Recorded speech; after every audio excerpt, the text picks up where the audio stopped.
Congressman Bishop, pecan farming is a major driver of the Georgia economy. What are you doing to support farmers?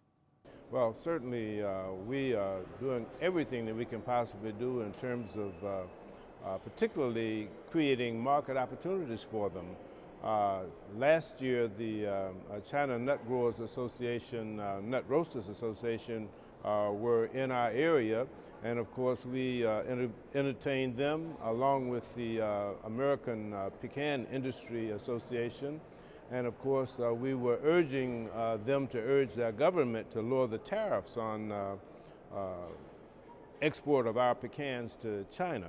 And of course, as a result of that, this year they have lowered the tariffs from 24% to 10%, which really creates a great opportunity for our pecan farmers. We have more pecans grown in our area in Georgia than any place else in the United States. So it means a great deal to the economy of Georgia, but more importantly, a great deal to the pecan industry across our country in creating those export opportunities. And so that's one of the things that we've been able to do. We also have been working with the Pecan Association and trying to expand the imports into India.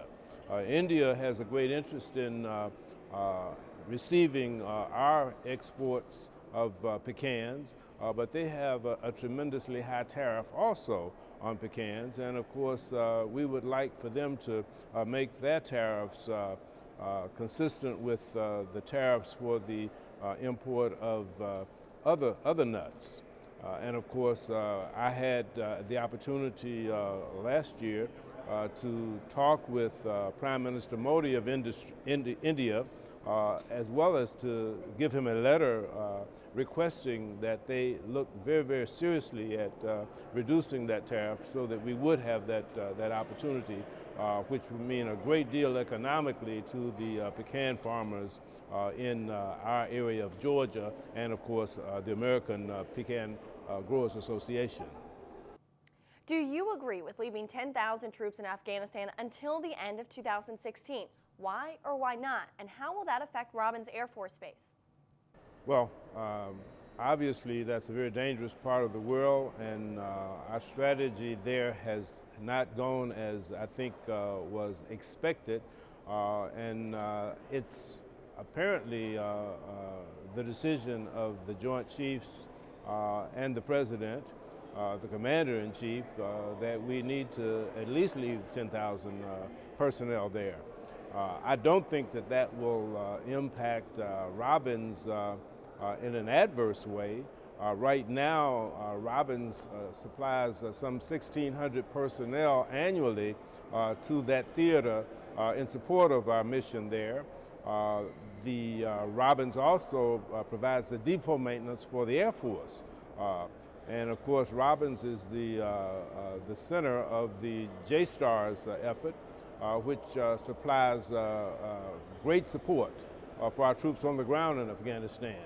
So to the extent that we have troops there that are on the ground, that JSTARS effort is going to be extremely important. And Robins has 100 people there at any point in the year in support of our men and women who are over in Afghanistan.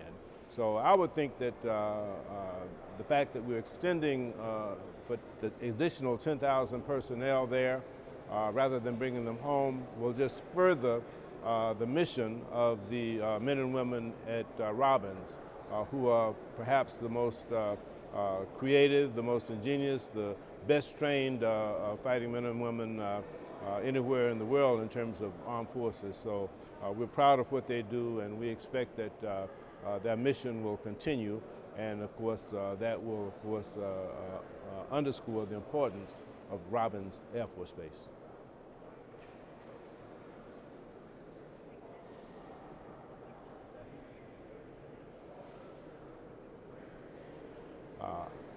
Because the mission over there has not gone as well as had been expected, and the threat from our enemies there is increasing, out of an abundance of caution, the President and the Joint Chiefs made the decision. I believe that with the intelligence that they have, armed with that information, I think that they made the decision they felt was appropriate, and I support that decision. The Georgia Department of Labor said about 43% of unemployed have been out of work 27 weeks or more in September of 2015. What are you doing to encourage large and small businesses to hire workers in Georgia, especially long-term unemployed? Well, we have encouraged and provided incentives through the U.S. Department of Labor, through grants and other mechanisms, job training efforts. For example, the Workforce Investment Act efforts, as well as being able to support the efforts through the Department of Veterans Affairs.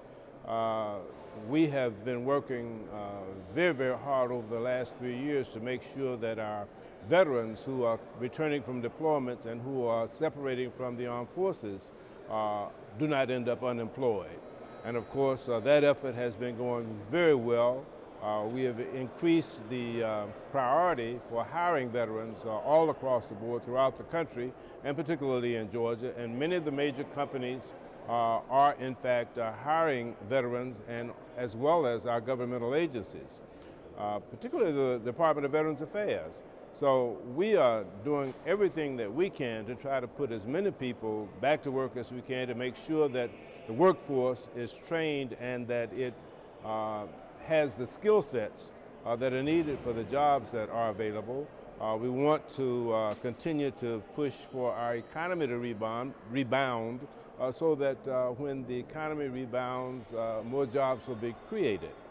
And of course, matching the skill set of our veterans who come out, being able to demonstrate to employers that the skills that they utilize in the military are transferable into the private sector. And I think that many of our employers have come to understand that and are now utilizing a lot of our veterans who are coming out. So we want to continue to work with the state, local,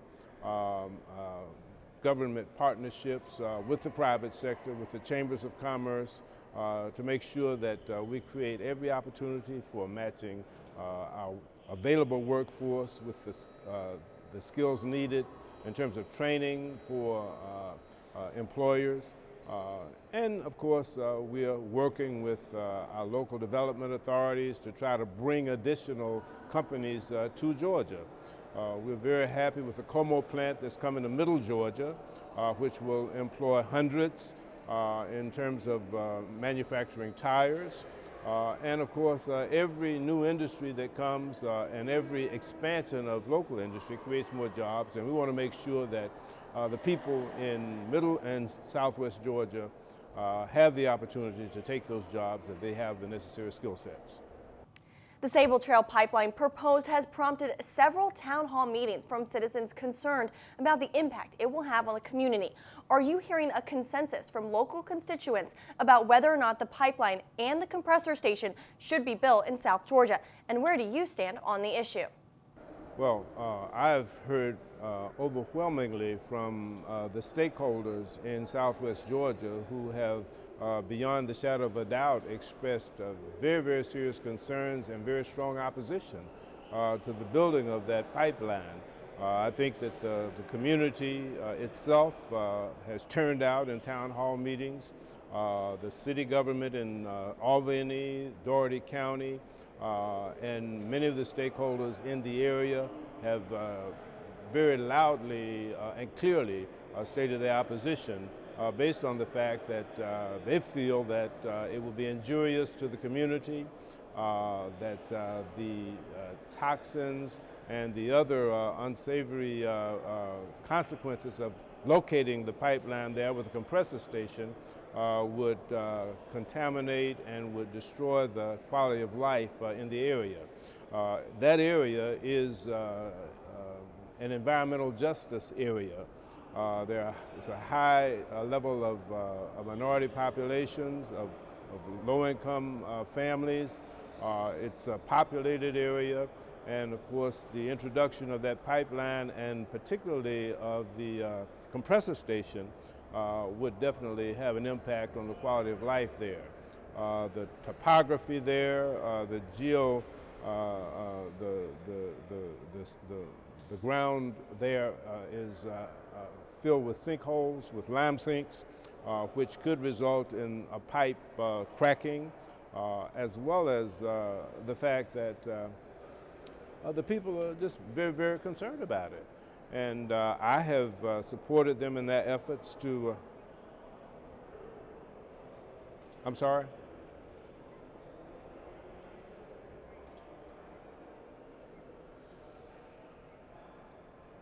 Well, what we have done over the last year is we have facilitated information from FERC and from the Sable Trail people to the community so that they would be in a position to respond and give comments on that at the appropriate time. We have worked with the community to get the comment periods extended several times, both with FERC as well as with the Corps of Engineers that also has to issue a permit.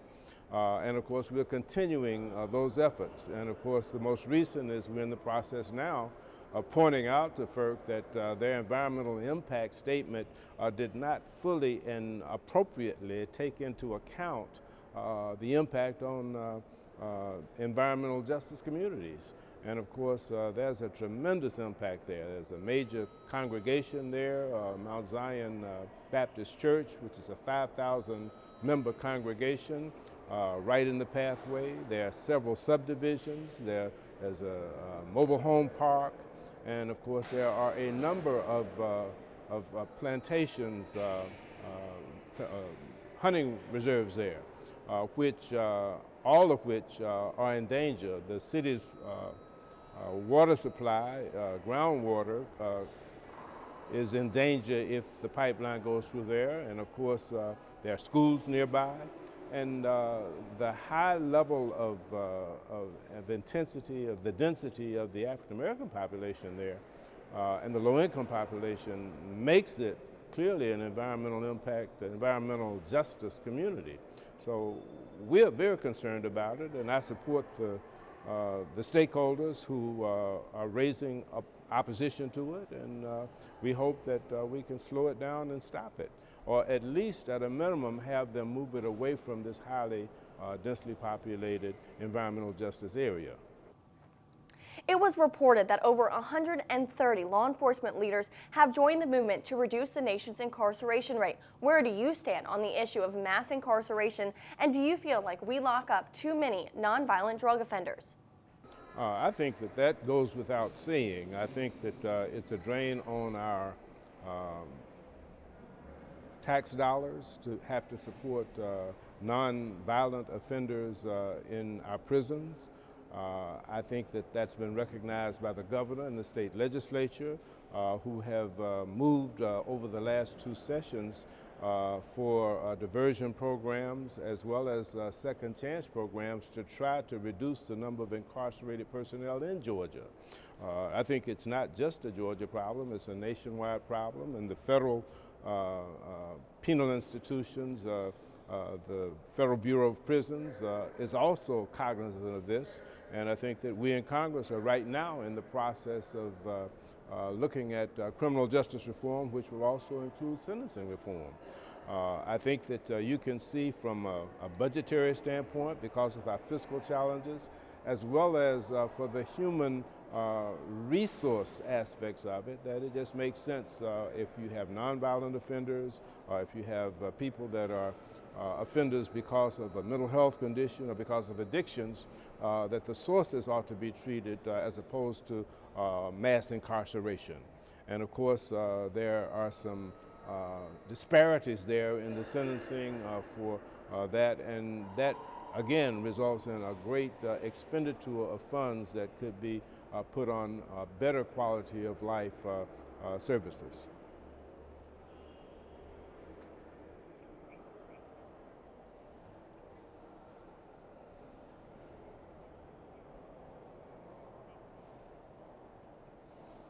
Which issue? Well,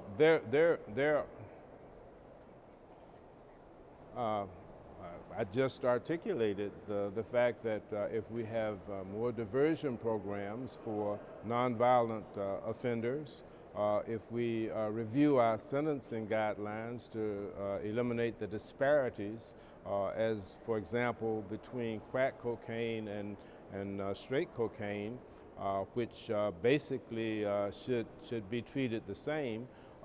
And if we look at the conditions that drive people to crime to start with, education, job opportunities, the things that will give people the opportunity to make a better life for themselves and their families without resorting to crime. So there are any number of things that we can do, and of course I want to always utilize the federal political process to the extent that I can to address these concerns and these issues by placing the resources there and developing the programs for making it possible for people to enjoy a better quality of life.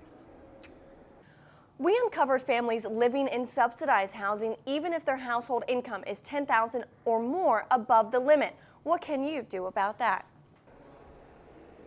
Well, I think that the law has specific means test requirements for public housing, and I think that the enforcement of the regulations should be vigilant.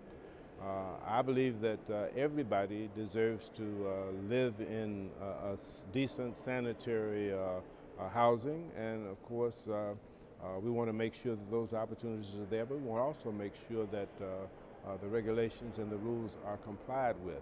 And of course the Inspector Generals of the Department of Housing and Urban Development and the housing authorities for the local cities, municipalities, counties should also be strictly admonished that they need to follow the rules.